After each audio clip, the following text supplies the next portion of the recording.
Joining me now is the Democratic Congresswoman Stacey Plaskett of the U.S. Virgin Islands. Last year, she served as an impeachment manager during the second impeachment of Donald Trump. Congresswoman, thank you so much. On Friday, Donald Trump appeared at the Faith and Freedom Conference in Nashville. It was his first on-camera remarks since the January 6 hearings began. Let's take a quick listen to what he had to say and come back on the back end of that. Mike did not have the courage to act.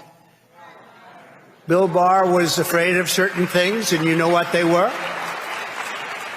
Please don't impeach me. Don't impeach me, Bill Barr. Please. I said, what's wrong with being impeached? I got impeached twice, and my poll numbers went up. What's wrong with being impeached? You know, all right. As a former impeachment manager, I'm just curious. What is your reaction to that comment? Well, you know, I think that he, of course, lives in the now and lives for his own pecuniary gain rather than for the American people. And any individual would be aghast at the thought of being impeached, it being said that they were trying to dismantle this democracy. But, you know, Donald Trump is not interested in our democracy. He's interested in power, interested in, as we've seen, creating a slush fund from the big lie for his own monetary gain. So, of course, he's not going to be upset about that.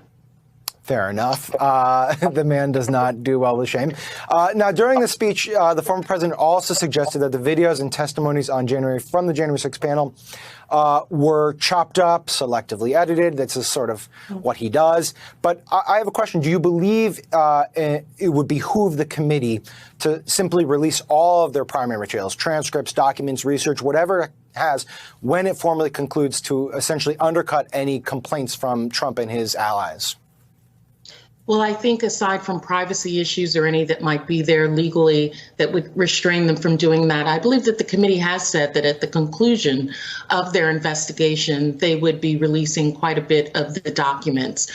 You know, you were in a discussion about the Department of Justice. Remember that the January 6th committee is still doing its own due diligence and investigation.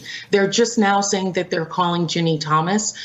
They are still collecting information. And so I think their thought is, rather than compromise that, they would rather have waited to give everything to the Justice Department. And it's not as if the Justice Department doesn't have subpoena powers on its own, is able to get documents in a much more rapid fashion than the January 6th Select Committee. And so I know that they're going to work this agreement out. And, you know, it's my hope that the Justice Department does its job.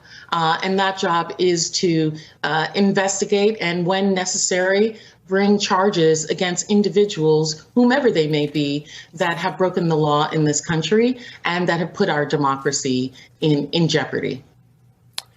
Now, you know, among the new evidence that the committee has released this past week was a video of a colleague of yours, Georgia Congressman Barry Loudermilk, leading a tour of the Capitol on January 5th, the day before the riot. At least one of the men on that tour attended the January 6th rally the following day. Were you aware of this video before it became public?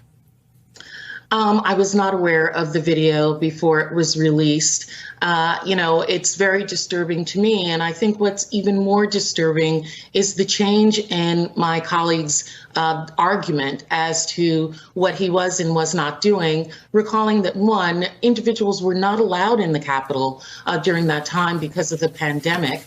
The fact that first he said that he did not do a tour, then he said he had a family on a tour, and now we've seen that it's a much larger group of people who are also taking videos, taking pictures of people. Would you not, of your own volition, want to turn that information of who those individuals were over to the proper authorities, knowing that the next day there had been an assault on the Capitol? The fact that he would not be forthcoming in that leads one to question what his own intentions were at the time. Well, let me stick with that. I mean, it's 18 months since the insurrection. Do you have any lingering concerns about your safety? And, you know, in addition to that, what's it like to work around colleagues who may be linked to people who came to the Capitol on January 6th and rioted? Well, let's say this first. I have great confidence in the Capitol police officers who are there to protect us. The Democrats, at least, have put up more money, for security, for police at the Capitol to ensure that they have the resources that are necessary to keep us, those men and women held the line against mobs for hours. So I don't doubt their ability to protect us. And I think that most of my colleagues are coming to Washington to do what's right for people who want to sit and work. But there are quite a number of individuals on the right who will do anything to stay within the good graces of Donald Trump and stay in the good graces of what they call the base, many of whom have white supremacist, racist, anti-Semitic, anti-American sentiments. And that is the more disturbing part.